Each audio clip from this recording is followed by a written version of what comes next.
जय हिंद दोस्तों, मेरा नाम आफरीन है और मैं आपके लिए लेके आई हूँ हिंदी विद आफरीन। हिंदी विद आफरीन में हम पढ़ेंगे कि हिंदी को हम किस तरह से पढ़ें कि हम अपनी प्रतियोगी परीक्षाओं में अच्छा स्कोर कर पाएं।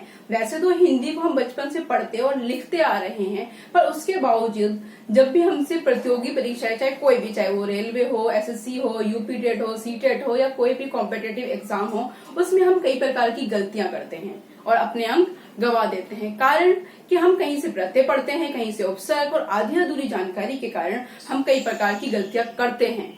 तो इसलिए वो गलतियां ना हो और आप अपनी हिंदी को पहले से बेहतर बनाएं, इसलिए मैं आपके लिए लेके आई हूँ हिंदी विद आफरीन। किसी भी विषय को पढ़ने से पहले दोस्तों हमें कहीं से भी कुछ भी उठा के पढ़ना नहीं होता है। अगर आप उस विषय को ठीक प्रकार से पढ़ना और समझना चाहते हैं तो उस विषय को हमेशा शुरू से पढ़िए। यकीन मानिए उस विषय को पढ़ने में समय अधिक लगेगा, पर वो आपको लॉन्ग लाइफ याद रहेगा। इसलिए मैं हिंदी विषय को शुरू से पढ़ाने का प्रयास करूंगी और उम्मीद करूंगी कि आपको हिंदी अच्छे से समझ में आए और आपकी हिंदी पहले से बेहतर हो पाए।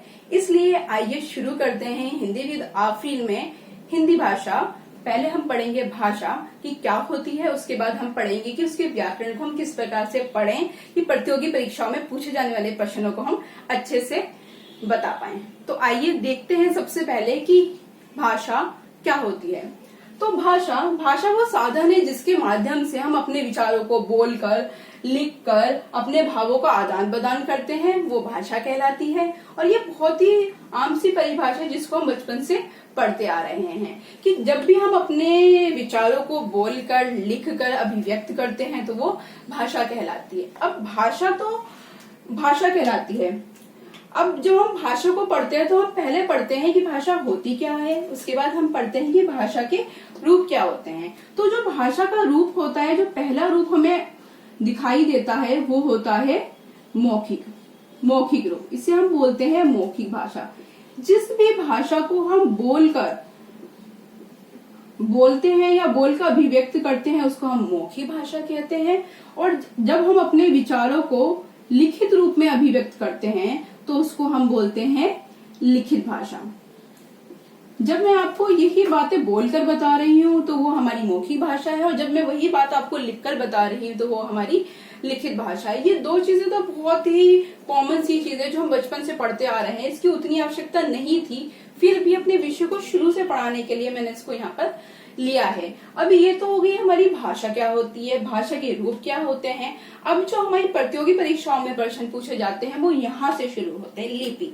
अब जब भी हम किसी भी भाषा को पढ़ते हैं तो उसमें हम कुछ प्रकार के शब्द देखते हैं, वर्ण देखते हैं। जैसे हमने देखा यहाँ पर का, या हमने यहाँ पर देखा ला। हमने जब ये का, ला या मा देखा तो हमने जब ये शब्द देखे तो इन शब्दों को जिस रूप में हमने लिखा है, जिन चिन्हों में हमने लिखा है, उसी को हम बोलते हैं लिपि। उसी को दोस्तों हम बोलते हैं लिपि। और जो ये लिपि है, हिंदी भाषा में इस लिपि को कहा जाता है देवनागरी लिपि। क्या कहा जाता है दोस्तों? देवनागरी लिपि। अब हर भाषा की अपनी एक लिपि होती है। हिंदी की जो लिपि है वो देवनागरी लिपि है। अगर आप संस्कृत पढ़ेंगे तो संस्कृत की लिपि भी देवनागरी है। अगर आप इंग्लिश पढ़ेंगे तो उसमें जो हम ए बी लिखते हैं, जिस प्रकार से हम ए या बी लिखते हैं, ये जो लिपि है ये रोमन लिपि है। इसी प्रकार से हम उर्दू पढ़ते हैं, उर्दू में हम लिखते हैं अलिफ लिखते हैं, बे लिखते हैं, या हम जीम लिख रहे हैं। ये जो लिपि है ये है फारसी लिपि। तो इसी प्रकार हर भाषा की अपनी एक लिपि होती है, और जो हिंदी भाषा है उसकी भी अपनी लिपि है जिसको बोला जाता है देवनागरी लिपि। उसके बाद ये भाषा की ये तीन चीजें हुई हैं कि भाषा क्या होती है, भाषा के रूप क्या होते हैं, भाषा की लिपि कौन सी है। हिंदी भाषा की जो लिपि है वो देवनागरी लिपि है। और कई बार प्रतियोगी परीक्षा में आपसे ये पूछा जाएगा, 4 ऑप्शन दे दिए जाएंगे और पूछा जाएगा कि जो हिंदी है उसकी लिपि बताइए, तो उसकी लिपि आप टिक करके आएंगे देवनागरी लिपि। अब आइए आगे बढ़ते हैं इसी कड़ी में। जो हमें व्याकरण, जब हम हिंदी के व्याकरण को पढ़ते हैं तो मोस्टली हम इसको 4 रूप में पढ़ते हैं। व्यवहारिक रूप से हम इसको 4 भागों में बांटते हैं और इसी रूप में इसको हम हमेशा पढ़ते हैं। वो बात अलग है कि हमने कहीं से प्रत्यय पढ़ लिया, कहीं से हमें उपसर्ग पढ़ लिया, हमें ये नहीं पता होता कि वो हिंदी भाषा के कौन से वर्ग में आते हैं। तो इसलिए मैं आपको शुरू से पढ़ाने का प्रयास करूंगी। व्याकरण में, हिंदी के व्याकरण में सबसे पहले हम पढ़ते हैं वर्ण विचार। सबसे पहले हम पढ़ते हैं हिंदी व्याकरण में वर्ण विचार। दूसरा हम पढ़ते हैं हिंदी व्याकरण में शब्द विचार। व्यवहारिक रूप से पूरी हिंदी इन 4 ही रूपों में आ जाती है, वर्ण विचार, शब्द विचार। उसके बाद हम पढ़ते हैं पद विचार। पद विचार के बाद हम पढ़ते हैं वाक्य विचार। अब ये व्याकरण का मोटा मोटा रूप को हमने 4 भागों में बांट तो दिया है, इसका वर्गीकरण कर तो दिया है, पर ये अपने में पूरी व्याकरण समेटे हुए हैं दोस्तों। अब देखिए, जैसे हम वर्ण पढ़ते हैं तो वर्ण में को भी हम 2 भागों में बांटते हैं, और वर्ण में हम सबसे पहले पढ़ते हैं स्वर। क्या पढ़ते हैं दोस्तों? स्वर। दूसरा हम पढ़ते हैं इसमें व्यंजन। अब जब हम स्वर और व्यंजन पढ़ेंगे, आप बोलेंगे स्वर और व्यंजन तो बहुत आसान है। अब स्वर और व्यंजन में से वो ऐसे नहीं क्वेश्चन पूछेगा कि आपने उसको आ दे दिया और का दे दिया, वो आपसे पूछ लेगा कि बताओ ये स्वर या व्यंजन है। नहीं, वो जब आप पढ़ते हैं हिंदी भाषा को तो आप देखेंगे कि इसके भी वर्गीकरण है।